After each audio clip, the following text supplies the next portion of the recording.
Nadulas ako. Kamuti.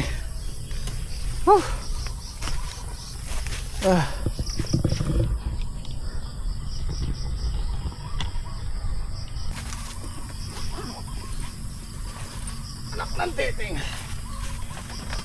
Yeah.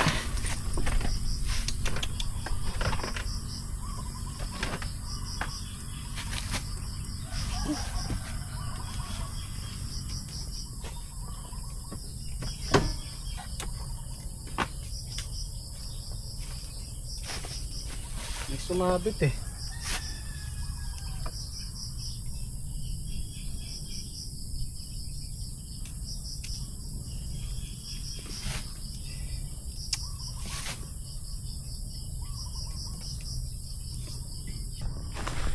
Pumasok to dun sa ano. Ito, maingay siya. Hindi naman ako sumemplang guys. Natumba lang yung motor. Sumabit to doon sa ilalim, maingay. Kaya tumigil ako. Sinisilip ko. Ayun, di ko na nahabol. Sobrang bigat.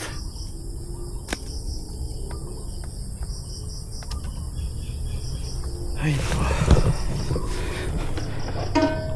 may gasolina tuloy. Ayan, tumapo ng konti.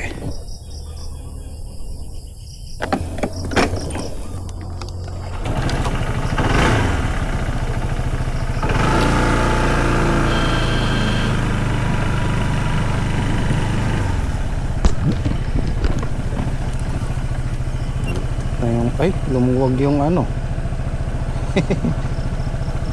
Ay, nako.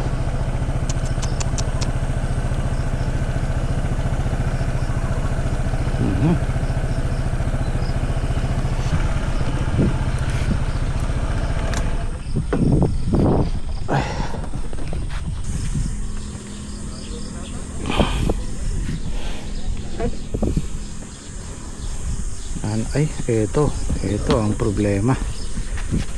Buti na lang may crash guard doon dumikit.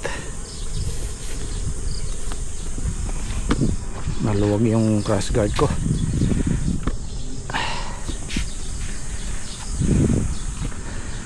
Okay, wala nang masyadong damage. Ito yung kay Saldi. 20 days na yan. Ganda ganda ng ano, talbos, malusog. So para wala tayong nakikitang sakit.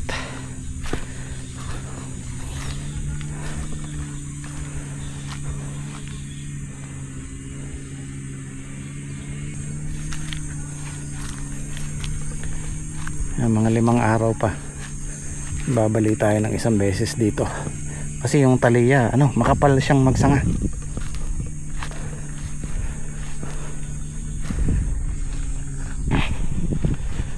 Mas maganda ring tubo nung kay Saldi kaysa dun sa amin. Yung Green Alpha kasi sa amin halos yung isang lata hindi tumubo. Yan, 7 lata po yan. Sa amin 8. So bali halos pareho na lang siya ngayon kasi yung 4 na tudling na to napakadalang ng tubo.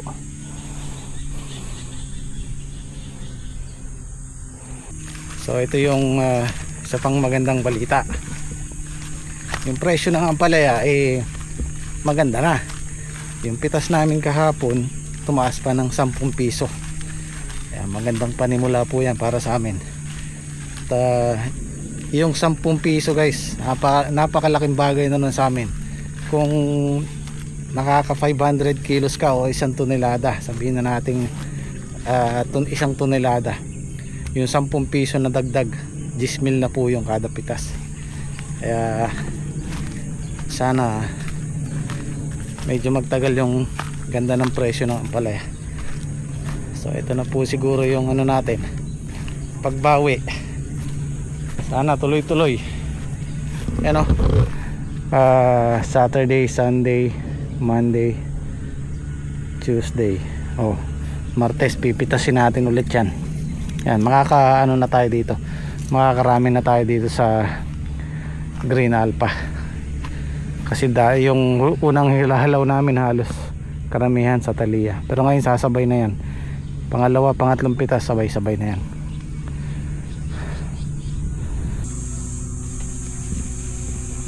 Yung pagtatanim natin ng tag-ulan risky talaga kasi mahirap mag-alaga ng gulay, mahirap magpabunga kasi nga yung mga bulaklak na yan pag naulanan nalalaglag. Tapos isa pa, sobra tayo sa tubig, kailangan nakabantay ka dyan dahil once na umulan kailangan hindi nag-i-stack yung tubig sa tudling kasi ibig sabihin hindi siya pwedeng tumagal, pwede siyang magkatubig pero wag tatagal. So kailangan magtiyaga ka lang. Tapos isa pa, yung pag-i-spray, yung pag-maintain ng maninira, sumisingit lang tayo dahil tagulan, laging umuulan. So ganun ang diskarte namin pag sumikat yung araw, sisingit lang tayo sa spray. Hindi kagaya ng tag-araw, kahit anong basta naka-schedule kailangan mag-spray. Yun po yung ano natin sa tagulan, yung challenge natin. Kaya kailangan magtiyaga ka lang. Tapos ang pinaka-common pa isa pag tagulang ganyan, yung fungus. So kailangan talagang tutok ka. Marami pong nagme-message sa akin, Sir Jim, gusto ko pong mag-start ng ampalaya. Actually guys, mas mainam po siguro kung nasundan nyo yung vlog ko simula nung magtanim kami dito. Masusundan nyo po lahat ng gamot, ng pagtayo ng balag, lahat ng pataba. Mahirap po kasi i-discuss sa message dahil medyo mahaba-haba po yung tutorial, pero mas mainam kung tutukan, kung interesado kayo sa ampalaya, tutukan nyo yung vlog ko simula nung itinanim namin to. Kahit pa paano meron po tayong makukuhang style o kung paano paraan. At gaya ng sabi ko, hindi po kasi ako gumagawa ng tutorial sa gulay dahil maraming mas magagaling. So mas mainam kung para sa akin, kung gusto nyong subukan yung ganitong farming business, subukan nyo po muna sa maliliit, sa maliit na sa pwesto, maliit na lupa. Sigurado malalaman nyo po kung paano yung diskarte. Mas mainam yung meron kang experience. Kasi sa totoo lang, yung ampalaya malaki yung gastos, pero pag napabayaan mo yan sa pataba, sa gamot, yun yung malaking pagkakamali ng iba na nag-start ka agad sa malaki, tapos hindi nila kabisado yung gamot, yung pataba. Hindi porke sinabi sa'yo na ganitong gamot ang kailangan mo, bibilin mo na, gagamitin mo na. Nasa timpla din po yan. Hindi po namin sinusunod yung recommended, depende sa itsura ng gulay natin. Hanggat maaari, mas matabang siya doon sa recommended nung gamot. Kung may sakit siya, pwede po nating tapangan ng konti. At ingat din po, kasi pagka mali yung mix nyo, doon po nag-uumpisang manilaw yung ampalaya, nasusunog. Kaya napaka-importante nung kabisaduhin nyo po muna lahat. Yan, sa ngayon ang tanim namin halos nasa 1.4 hectares. Kung pagsasamahan nyo sa amin tsaka yung kay Saldi, kulang-kulang 1.5. Nauna lang kami kay Saldi ng 3 weeks. So 20 days sila ngayon. Kung maghihintay pa tayo ng another 3 weeks o kulang-kulang, makakahalaw na tayo dyan. Kasi doon sa amin 42 days nakapaghalaw na tayo. Kahapon yun yung unang halaw natin. So dito naglakas loob ako kasi sa loob ng 4 na taon o 5 taon naming pag-aampalaya, dire-diretso hanggang kalahating hektarya lang kami. Tigka-kalahati kami. Pero ito, mas marami na to. Naglakas loob ako kasi kumbaga nai-inspired din ako sa mga batikang nag-aampalaya na kumikita ng milyon dahil nakikita ko sa Facebook o sa YouTube, mas malaki yung tanim nila. Hektarya talaga. So pinapangarap ko rin yun na balang araw. Sa amin naman kasi hindi pa namin na hindi pa namin na-achieve yun, yung 1M. More or less nasa kalahating milyon dahil kalahating hektarya lang. So dito nangangarap ako na makuha natin yung ganon, yung 1M na malinis. Kung minsan nagkakaroon ako ng doubts, takot, dahil nga malaki yung kapital, pero eto na siya guys, maghihintay na lang tayo. Kaya sa mga gustong sumubok, kailangan talaga, unang-una kailangan alamin nyo muna yung ampalaya, kabisaduhin nyo muna. Mahirap yung ituturo sa'yo tapos magtatanim ka na, mahirap po yun. Mas mainam yung subukan nyo muna sa maliit, magtanim ka muna maliit para hindi ka masyadong masaktan kung sakaling tamaan ka, kasi maselan po ang ampalaya. Pag hindi mo kabisado yan, talagang malulugi ka. Kasi kami, kahit medyo matagal na kami nag-aampalaya, araw-araw meron pa kaming natututunan, hindi lahat alam namin. So kung ginagawa mo, pasasaan ba't makakabisado mo? Hindi man perfect, pero makakabisado mo yan. Tsaka kailangan malakas din ang budget mo, lakas ng loob. At importante, siyempre samahan mo ng dasal. Kasi kung kahit ganong galing mo, kahit batikan ka sa ampalaya o sa gulay, kung hindi mo sasamahan ng dasal, kung hindi ibibigay ng Diyos sa'yo, hindi para sa'yo. Yun ang number 1 doon.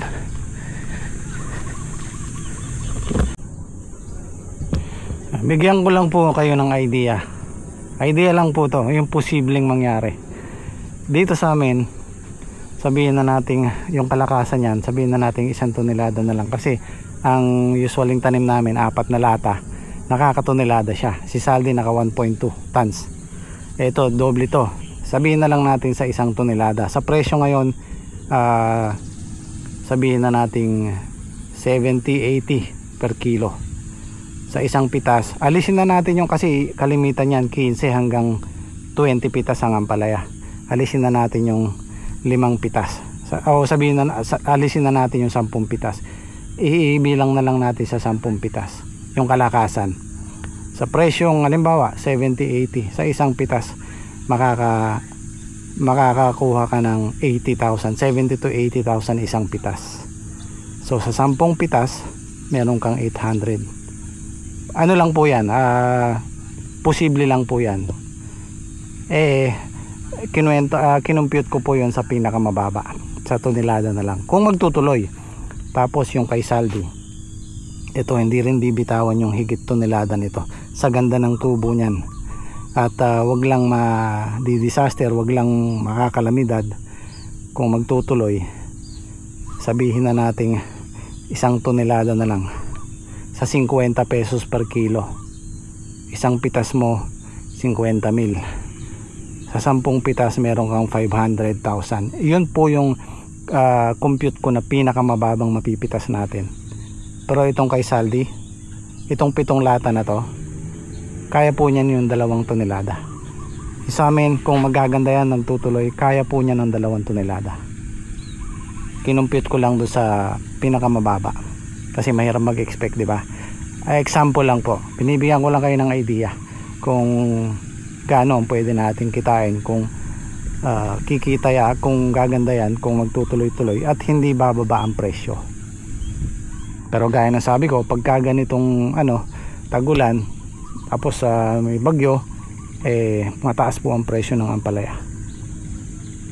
Pag halimbawang nag-araw ng 2 weeks, 3 weeks, asahan nyo kahit tagulan, basta nasikatan sila ng araw, dadami yung ampalaya, doon sila bumababa.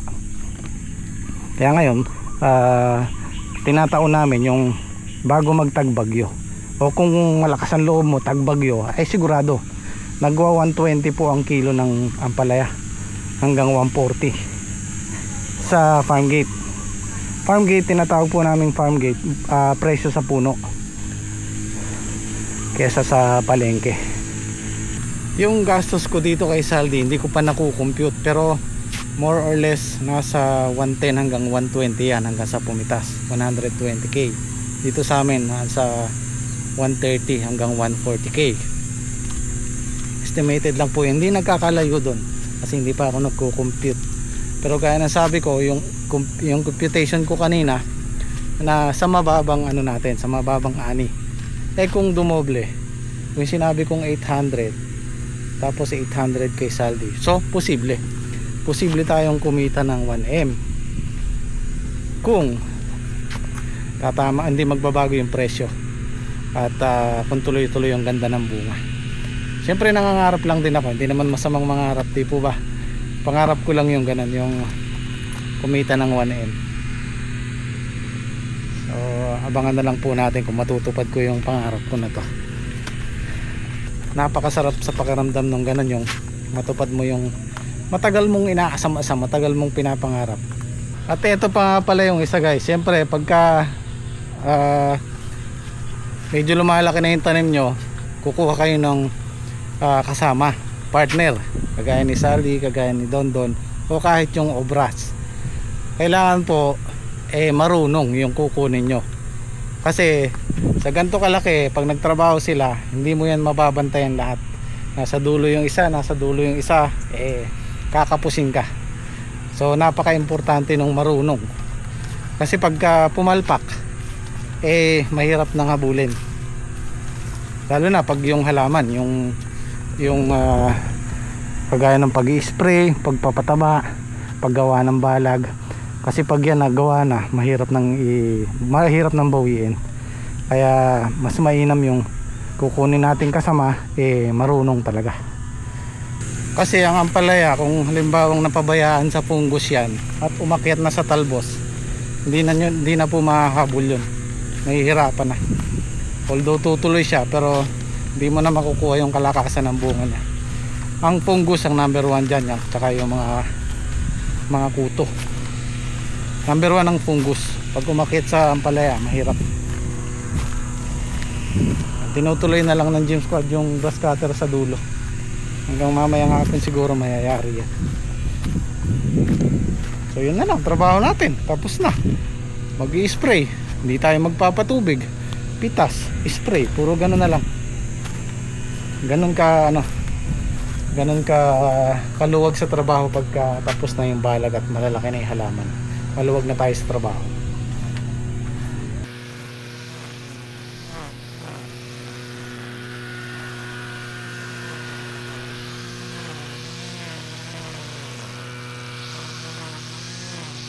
Sa ganitong sitwasyon tayo dapat maging ready kung sakaling dumating tayo sa ganitong business, yung farming. Kailangan ready tayo sa posibleng mangyaring ganyan. Pag kalamidad, ulan, bagyo, hindi natin kontrolado yan, wala tayong magagawa dyan. Yun po yung sinasabi kong risk. Ayan, may tubig, laging muulan, puno na yung tinatapunan namin ng tubig. So ayan, nalalanta na sila. So sa pagpa-farming kasama po yan.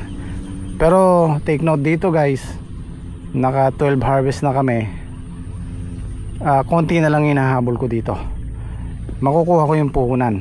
Kaya lang, yun nga lang, walang kita. Ito okay to, safe to. Yan ang dapat natin paggandaan. Kasi meron ding time na matatalo ka. Actually ito, dapat ang tanim namin dito Calixto, hindi daw kabisado ni Don. So nag Fortuner kami.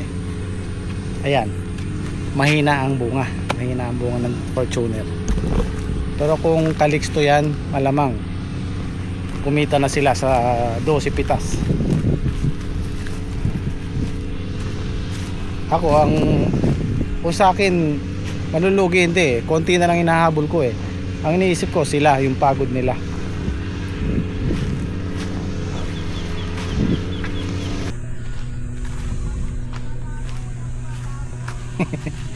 Nagwawala si Bornok.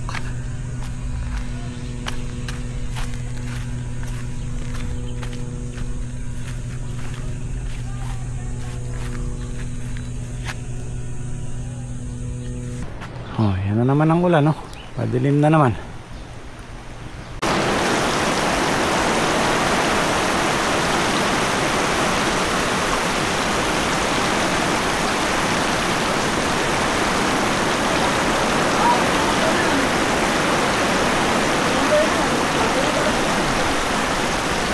Yung mga ganyang ulan ang dapat nating binabantayan. Pagka ganyang kalakas, kailangan nakabantay. Dahil mabilis lang kumalat ang tubig niyan pagka ganyang kalakas. Sigurado mapupuno yung mga sangka namin yan. Ito, puno na oh.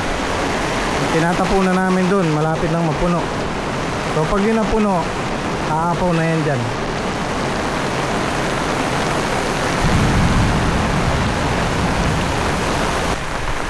Sigurado yung ampalayahan may ano na yan, may tubig na yan. Malakas yan. Ngayon, nagbukas na kami ng mga palabasan ng tubig. Wala naman tayong bagyo. Nasa labas ng ano, par. So hindi sa atin yun. Meron tayo ano, kabagat lang to. Pero still malakas pa rin.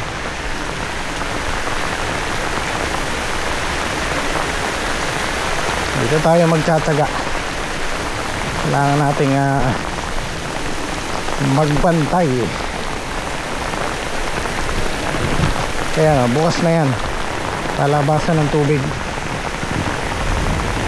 Yung kay Saldi medyo ano, medyo mababa yung gitna niya, kaya kailangan niya bantayan.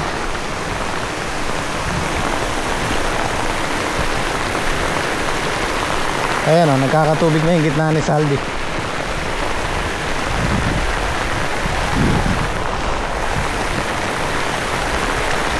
Ito yung mababa. Kaya sabi ko dito kami gagawa ng kanal, patapunan doon sa dulo. Ayan o, ito yung pinakamababa.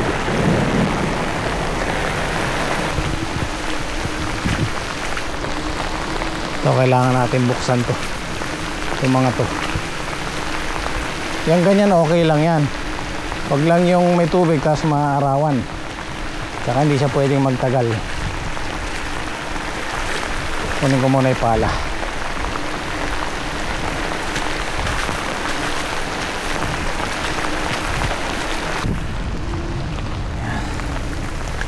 Kailangan natin buksan to mga to para hindi mag-stuck yung tubig.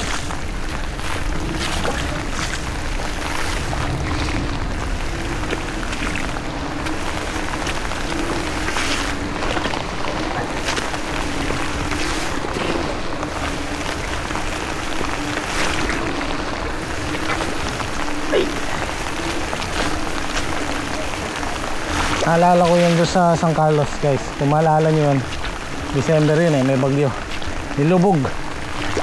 Parang ganito rin, parang deja vu. Tapos tumama kami sa presyo. Tayo sa save lang natin.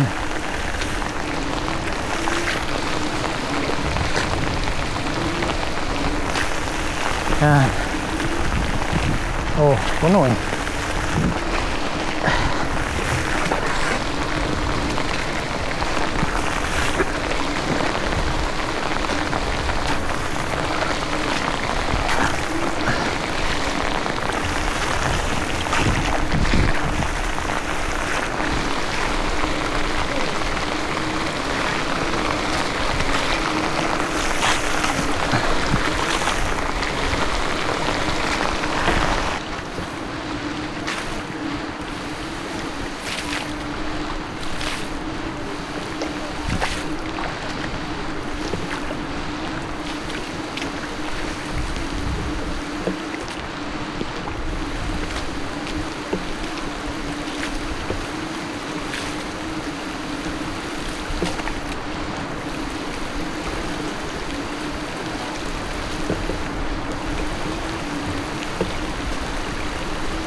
$30 minutes pa lang yung ulan pero puno na.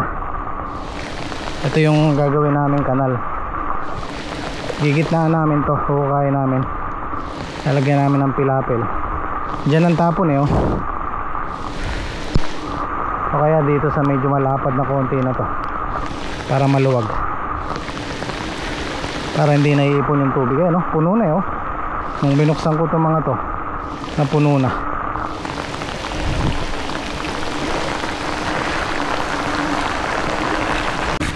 Pati pala dito trek, doon ang takbo. Pwede yan, pag-election dito. Oo.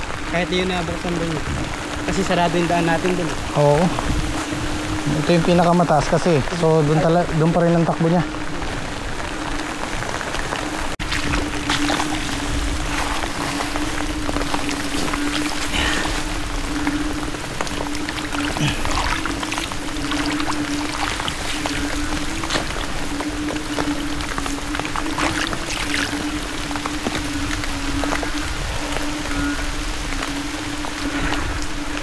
So iniisip nyo siguro guys, maginaw ano. Hindi, basa ako ng pawis. Basa ako pawis. Mainit. Ayan, at least hindi hindi nag-i-stuck yung tubig. Pag tumigil yung ulan siguro mga 20 minutes lang, 30 minutes bumababa na. Hindi natin gaganon na yun, lulubog yung tudling. Yan ang mahirap.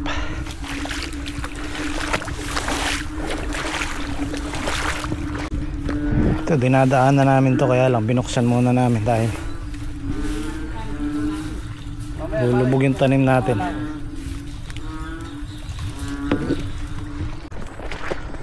So, dito tayo gagawa ng kanal. Dito yung malalim papakalabaw natin, tapos malalim ng konti para dire-diretso yung tubig.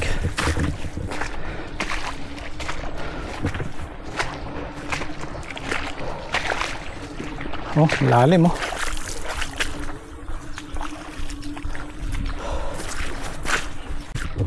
Yan ang tapon ng tubig natin diyan sa fish pan.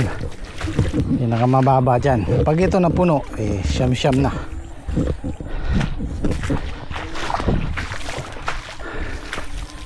Actually, pinaroto ko to pinastable ko pa. Kaya lang, ngayon na may damo. Huwag lang mapupuno to. Ayan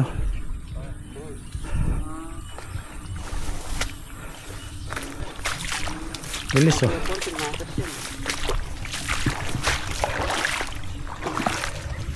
tuyo na nyo. Kailangan lang talagang bantayan. Para nagpatubig lang tayo. Tuyo na. Huwag lang magtatagal sa tudling yung tubig.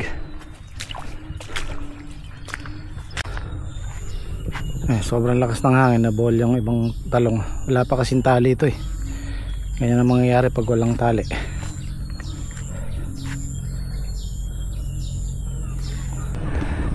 Yan ang kainaman yan, medyo mabilis namang matuyo yung tubig, mabilis umagos. Yan konti-konti na lang. Ang importante dyan, bukas ng umaga hindi sila nakalubog dyan sa tubig, lalo na yung tudling, yung ugat ng ampalaya, tapos masisikatan ng araw. Yun ang delikado, yun ang iingatan natin. So sa ngayon okay naman at wala nang masyadong pondo. Siguro pag nag-uulan talaga kailangan nating matulog dito, magbantay. So yun guys, kita-kita po tayo bukas. Maraming salamat. So it's it.